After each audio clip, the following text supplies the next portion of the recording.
Hey everyone, welcome back. It's Irlianna Samsara of StarSound Speaks, StarSound Astrology with episode 186. And this week's edition of StarSound Speaks is your weekly Astro for today, Sunday, September 18th through Saturday, the 24th. So a few things going on. The big deal, of course, is the fact that in the Northern Hemisphere, fall has arrived. It is the equinox.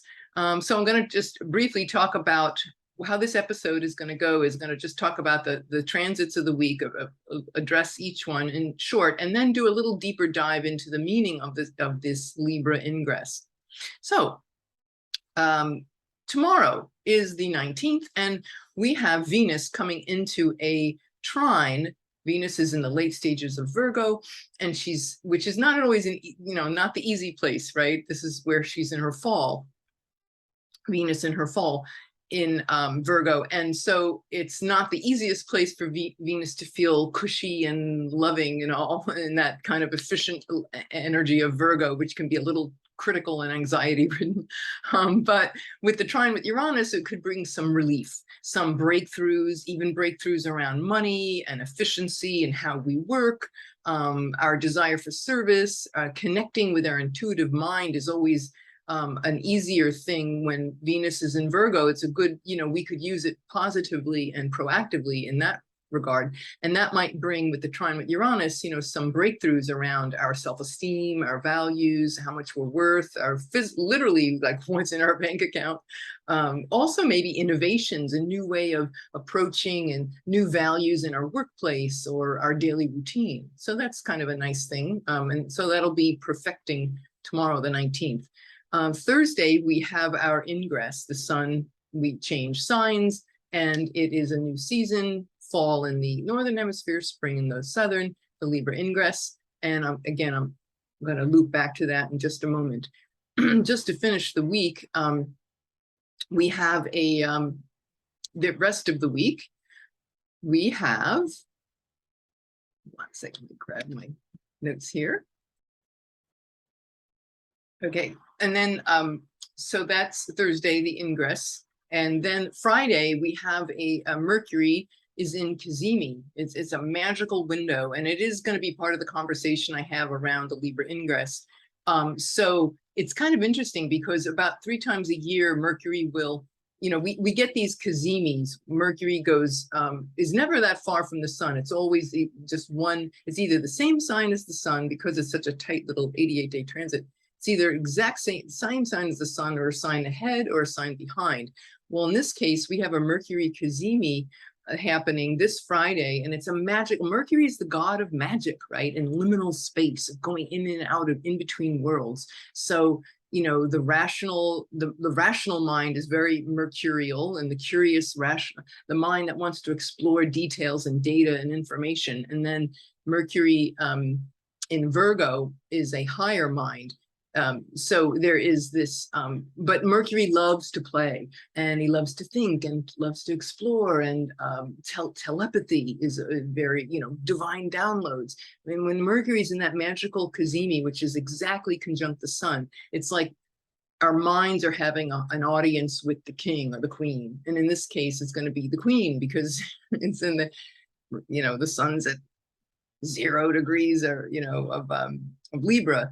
But anyway, it'll be a magical window. We could announce something, we could go, it's certainly great for journaling and intense it's like when you have this, you're away from the world and you're in the presence of the higher mind and of divinity. When you think about the sun being like our light and our infinite self, our spirit souls. So to have this communion with this aspect of ourselves is very precious. And the fact that we're having it for the ingress is where, it's happening for this ingress into Libra. It's something that's going to resonate, actually far beyond just this one Mercury Cazimi, because it's present for this. So it's like the birth chart for the Libra Ingress. It's going to be carrying this imprint. So what does that look like? Well, how might we use it? Well, I would say, calling upon divine feminine archetypes like Mother Mary or Saraswati or, the Green Tara in Buddhism, or Kali Ma, Kali Durga, You know, any aspect of Divine Mother would be especially auspicious and appropriate. And maybe we could ask her, you know, how with, you know, that Cazimi is like the Cazimi 0 degrees Libra, you know, this is a critical conversation around how do we create harmony? How do we create peace? How do we create agreement? How can we reach out and connect with others along these lines of a win-win instead of feeling a competition? Maybe it's about cooperation over competition, especially because it's in that opposition with Virgo. I mean, sorry, with Jupiter in Aries, and it's that opposition. So how do we speak our truth, but also be available to compromise? Not compromise like sell out, but like consider other points of view and be fair and equal and just. So that's a deep conversation that would be resonating for quite some time. But that magical window, which is Eastern Standard Time, 2:49 a.m. on Friday, September 23rd. That's going to be, that's the exact moment, but I'm going to give it 1 degree on either side is still considered in that window. Can you imagine if visually, like you're in the throne room of a palace and like everybody else in the room for those few hours. So that would be like 11:32 p.m. Eastern Time, Thursday evening, the 22nd, until like 6 a.m., 6:03 a.m. Friday, the 23rd, that overnight period in the Eastern time zone. A little easier for you guys out west in California and such, and a little easier perhaps for you guys out, you know, Eastern Hemisphere. But for you night owls, you're gonna love this. This particular window it's a sacred, holy window, and you know, you could just get some really amazing downloads using it for meditation, using it for any kind of talismanic, you know, magic and creating and connecting with our higher mind. But anyway, yeah, so that's going to be 2:49 a.m. is the exact Eastern Standard Time, the exact window, that exact point. But like, to get back to the analogy, so it's like if you're in the palace of the king or the queen, and you imagine if everybody's buzzing around in this, like the royal court, right? You have all these, you know, courtiers and all these people, but then what if everybody just cleared out and it was just you and the queen and like Divine Mother, the queen of our hearts, you know, Mother Mary or Kuan Yin even, you know, and let's say you can just peacefully commune with her and nobody can hear it. It's just this private conversation just meant for your ears. Or if you think too in like the Vedic tradition of like a disciple initiate, a guru master giving initiation to a disciple, and they, from what I understand, there are these ceremonies where they'll whisper like the person's personal mantra into their ear, and they just say it once and they hear it, and that's their personal sacred syllables that are indigenous just to you.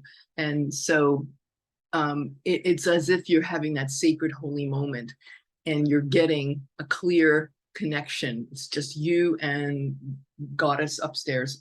So yeah, use it. It's great. Anyway, so that's this week, right? We have the Venus trine Uranus, could get some insights there. Then Thursday, the sun into Libra. And then Friday, the Mercury magic window, Cazimi. And then the last thing is a few hours later, after that magic Cazimi window, that magic audience, Mercury slips back into its domicile in Virgo around 8:04 a.m. Eastern time, back into Virgo. So that's, of course, Mercury is exalted and domicile ruler and exaltation ruler in Virgo, very, very at home there. And I would say, you know, being precise with our thoughts and watching our thoughts and being discerning. Discernment is a big deal when it's in Virgo. Watching our thoughts, really assessing and being efficient with our communications would be really details and efficiency matter. Breaking things down, looking at things analytically. I would also say too, with Mercury in Virgo, because it's still retrograde, right? It's still retrograde till like the 2nd. This is a great time when Mercury is retrograde. We reconnect with people from the past. Maybe with Mercury retrograde in Virgo, you'd hook up with somebody you used to work with, somebody that used to be part of your daily routine. Nurses, who knows, health professionals. It's a good time to get back into the detox routine if we've strayed a little. But also with writing, Mercury rules telepathy. This might be a great time, automatic writing, soul, like letting your soul speak. If your soul could talk, what would it say? And you be that instrument. Journaling, anything to purify the mind. So that's Mercury back in Virgo. So anyway, okay. Enough for this week's weather. Now I'm going to just dive a little deeper into the symbolism of this Libra Ingress. So on Thursday, September 22nd, the sun will cross the equator. So fall equinox, spring equinox, depending on your time, your area of the planet that you live on. And this will happen about 9:03 p.m. Eastern Standard Time, or Friday morning, September 23rd in the Eastern Hemisphere. What does this look like? Well, we want to look at the domicile ruler, Venus. When Libra ingresses, Venus is going to be in, let me pull up the chart so you can have a quick look at that. Okay. Oops, no, you can't see that. Come back, share screen. La la. Okay. So I pulled up the USA chart too, because this certainly, I'll talk universally, but I notice here in the US, it's got some interesting aspects. I'm also going to talk about cryptocurrency and finance, and Bitcoin plays very deeply into this as well, all the cryptos and some currencies too. So conversations about contracts, agreements around money, currency is going to be a big deal with this ingress. But let's just jump over to the domicile. We'll start with domicile ruler Venus. Well, Venus is in her fall in Virgo in this moment. It's also at a critical degree. 22 degrees of a sign is a critical degree. So it's like the do or don't, like this is it. And Venus is combust, as I was saying, and in her fall in Virgo. And so this, where we find the focus of where we want to look is, a critical assessment. We're really assessing as we move into this change of season, cardinal sign, right? The change of seasons. We're really looking at productivity and efficiency. And I would say too, if you look here about the USA, notice it's exactly conjunct the USA Neptune. And of course, in our country, we are going through the Neptune opposition. I think I mentioned that on my conversation with Michael Bartlett about Mars retrograde in Gemini, because this point is going to be very big, and it's coming into a square actually right now. Just to jump over to Mars for a second. Mars is entering in soon into a square with this axis, this Neptune, the Neptune opposition. So there could be some stirrings there, and some confrontations and things that must be taken care of about these areas. But what I wanted to focus on really is this lunation, this ingress happening to be so prominent right in the chart. And of course, the 10th house is our reputation and our public reputation and how we show up in public. So there's this big conversation around, I would say, health, not just health in the workplace, but well, let me start with health in the health of our workplace. You've probably been reading about a lot of people not going back to the office after the pandemic, and this conversation around equality and work time and quality of life. So it speaks to that. Conjunct the USA Neptune. So this is about hard work and efficiency, being in service, this level of taking care of others, taking care of ourselves, taking care of our health is going to be a very prominent message here for the next 3 months. We find delight and beauty in helping others and volunteering and being of service. But there's also this critical assessment that's going on. Like, what is our ideal health? What is our ideal food? And since it's in opposition, like this is not just, it's very strong, of course, for the United States, but I want to reiterate, if you're listening from another country, Venus is in opposition with transiting Neptune.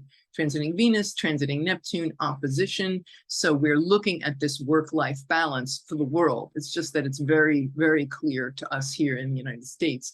So this quality of life as it pertains to work, as it pertains to women, and fairness and equality and efficiency, we're taking a critical assessment and really looking and deeply Virgo analyzing, the health, what is our ideal health?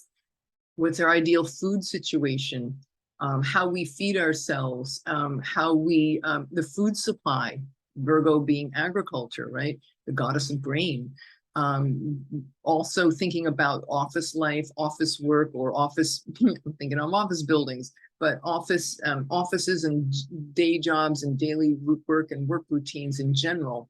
So there's this dissolution or disillusion with, as we have seen, many people not wanting to come back to work is a big theme in the office, and trying to find that ideal balance that's going to work for everyone. But our personal, what is essential, right? The Virgo's always like, let's just cut the wheat from the chaff. Personal finances, talents, skills, food, our self-worth, so taking a critical eye to all of these areas. I think too, with the Venus, with that domicile ruler, this thing is definitely addressing like the mortality rates that have spiked so much, as well as excess mortality rates. I was just reading about this. It was really fascinating, as well as the drugs and Neptune, of course, ruling drugs. So drugs, the fentanyl is now the leading cause of death in the US of adults 18 to 45. Fentanyl is bigger than COVID. Any kind of, it's really sad. Even heart disease, which was always the leader, it's fentanyl, and it has been, and it's now that's going to be a loud issue. And I think also, let me pause for a second here about the, I want to just talk about that excess mortality. Hold on. Okay, I found it. So this conversation around excess mortality could really be seen front and center with our country. The insurance companies had reported a 40% increase in excess mortality among working age adults during the last quarter of 2021. Millennials, right? Millennials aged 25 to 44, 84% increase. Just millennials in excess mortality in that same time frame. And so also people becoming disabled has risen by at least 10%, possibly more. So obviously these are huge changes that we're looking at.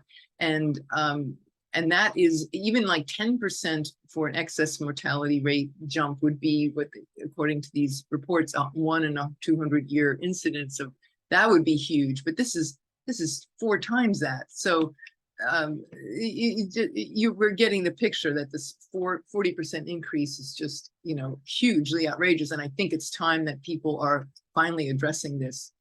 And so, and also I would say too, with Venus being ruling stock market and personal finance, and that connection with right over that, with our, let me go back to my picture here, my wonderful little, here we are.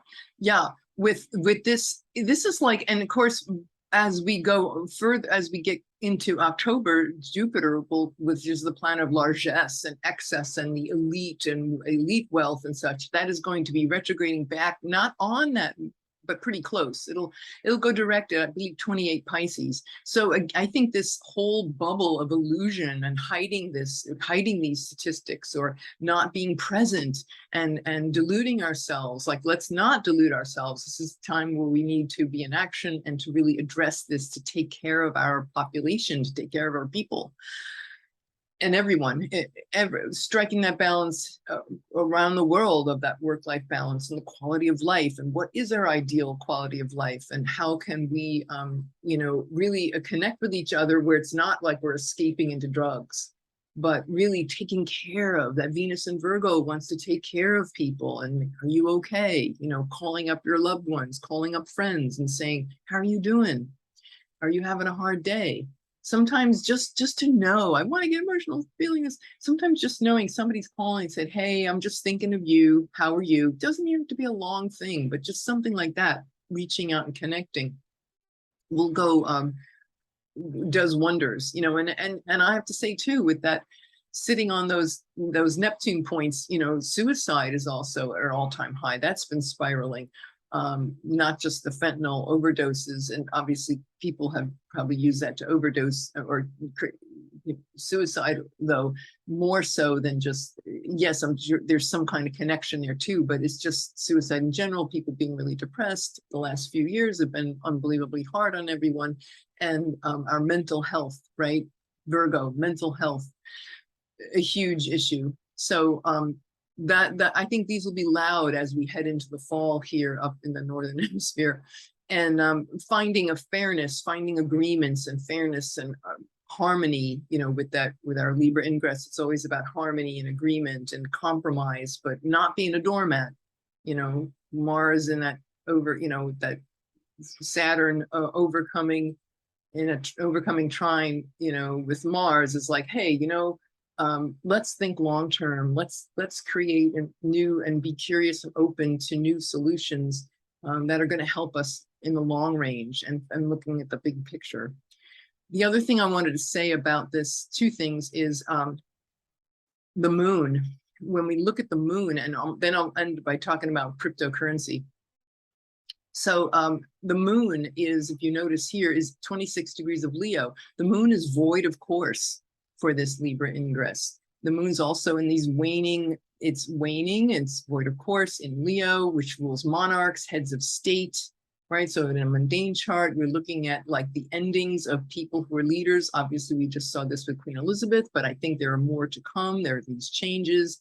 And in heads of state, I also want to say that as it moves in that Leo, definitely around the old, there's a shift. If you want to look at it psychologically, it's like a shift from you know, the old male patriarchal model of leadership winding down and letting that go, and merging into our personal will, our shining our light in terms of being helping and assisting others in service, where we're leaning into the goddess energy, where the moon is going to be going into Virgo, which is like the crone of the great goddess, the three archetypes of the great goddess.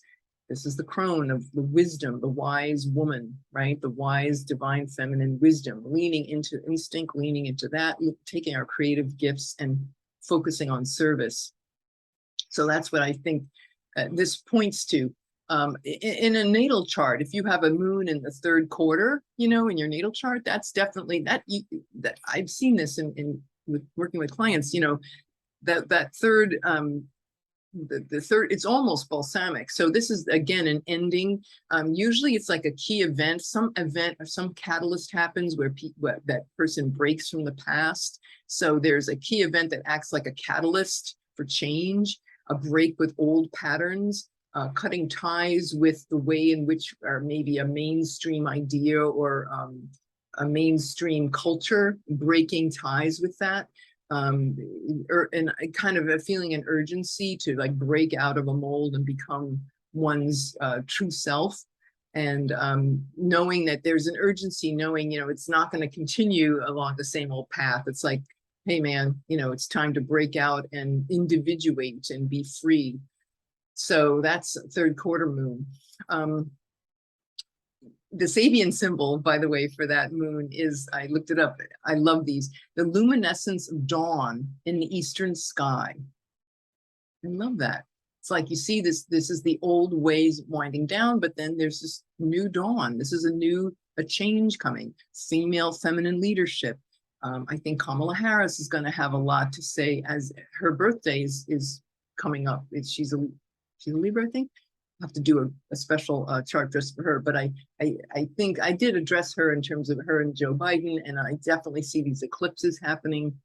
They're happening in both of their charts, 6th and 12th houses, these eclipses for both of them. So those are tough houses. It's a lot about sacrifice and hard work and relinquishing things. So she may having to relinquish her current role and step into something else, step into a higher level of participation with our government and such. So something on the horizon, and other leaders as well, other world leaders. So I see too that, yeah, so that anyway, that's the Sabian symbol, the exalting challenge of new opportunities at the threshold of a new cycle. The last thing I'm going to cover is cryptocurrency, because I find it really interesting. If you notice here that on the Libra Ingress, we have Fortuna, the Wheel of Fortune. This is like an asteroid that represents how fortunes rise, fortune falls, right? The spinning the Wheel of Fortune. The Roman god Fortuna was the goddess of luck and abundance and, you know, good luck, right? And the change in luck, a change in one's fortune. So it has kind of a moonish interpretation here. But the fact that it's at 13 Libra, number one, 13 degrees of a cardinal sign is a critical sign. So it's like, eyes open, pay attention, a change in the monetary system, a change in our everything that we've talked about, money, work, self-worth, women in the workplace, a change. Here it is in the 11th house of hopes, wishes, and dreams, and right over that Saturn, a USA Saturn exalted in Libra. So a change in government and world leaders, you know, leaders of our own government. Maybe there's more women entering in the midterm elections, you know, more women in positions of power or working on agreements. But what I also find interesting is that the Bitcoin it's going to ignite the cryptocurrency axis. So Bitcoin is at 13 degrees. The natal charts for these cryptocurrencies and some currencies, 13 degrees cardinal signs. We have Bitcoin at 13 degrees Capricorn. We have the Chinese yuan is at 13 degrees, critical degrees. So there could be some major changes with China. And of course, that's lined up right there with that Saturn, USA Saturn, and Fortuna. So there's that. And then the US dollar is 13 degrees Aries. And of course, the USA Sun in Cancer, our July 4th country, 13 degrees Cancer. So 13, 13, 13, 13. Libra, Cancer, Aries, Capricorn, all there at 13 degrees. So yes, a very interesting thing. And I noticed that the other day there was actually I think it was in today's news? Let me see, bring this back here. Bitcoin, yeah, Bitcoin had slipped below $20,000. Just today, it was in today's news that, yeah, according to Reuters, it said Bitcoin on Sunday dropped to 19,804, slipping from the $20,000 mark. And that was, that's of course, everybody knows, is the world's biggest and best known cryptocurrency. So that's a decrease of 58.9% from the year's high on March 28th. So that's a big deal. But then I feel there's going to be another turn of events there. Don't ask me to trade for you. I'm not here to give a financial advice in any way whatsoever, just going on the record saying that. The coin linked to the Ethereum blockchain network called Ether, that also dropped to 3.2%. So again, these are just harbingers of what is happening and what we might expect more of. So that's what I have for you today. And I hope you've enjoyed this and gotten value. Please don't forget to like, share, subscribe. And I love hearing from you and all of your information. And so let me know how you're doing and how you're going to use this week and what do you feel is in store for you with the Libra Ingress. And we will see you soon. Okay, thanks so much. This is Irlianna Samsara, StarSound Speaks, StarSoundastrology.com. Thank you all for listening. Bye.